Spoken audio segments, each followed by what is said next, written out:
Jeff Snook, owner of Snook's Dream Cars in Bowling Green, inherited his father Bill Snook's passion for collecting classic cars. His first car was a 1929 Model A Ford that he restored with his dad. And from there on, their shared passion for collecting classic and vintage cars took off. The dream was to have all these cars, and then the dream morphed into having a museum. Wow. To display all these dream cars of ours. We opened up in 2002, and thanks to the Bowling Green State University Design School, we were their senior project, and they are the ones that allowed everything to be displayed and designed so nicely. Yeah. So they got great practical experience. I got a nicely designed museum. You can browse over 20 of their dreamiest vintage and classic cars on display, ranging from 1931 to 1971, including Jeff's personal favorite, the 1963 Jaguar XKE.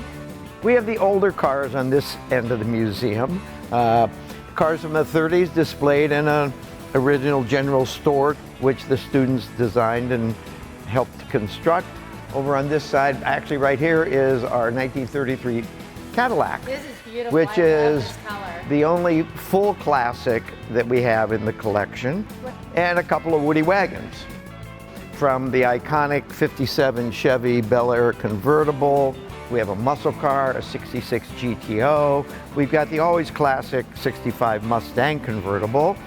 We have a very unique car, 1954 Kaiser Darren, of which there were only 435 manufactured. Cool. Over here, my British sports cars, but Jaguars, MGs, Triumphs, Austin Healey.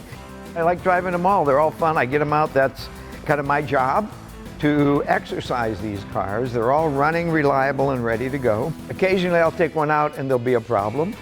So we put up a work list on it and get it taken care of.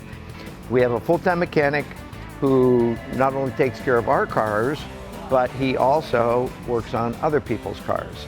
So that's part of the business at Snook's Dream Cars, is doing classic car repair, a museum. And then I see a whole room devoted to collectible cars, like toy cars. Toy cars, collections. My father was a very avid collector with a good eye for things. We have a whole office area filled with what is called petrolina, things you could buy in gas stations. And then he also collected other things, slot machines, jukeboxes. My mother always said he came home with a trunk full of junk. And here it all is on display, all his treasures now. And we're basically keeping history alive here. You're going to see things that you may have never seen before. And if you're more of a senior citizen, you're going to see things that, oh, I remember those, or I remember that. This is Emily with an all-new Toledo Now.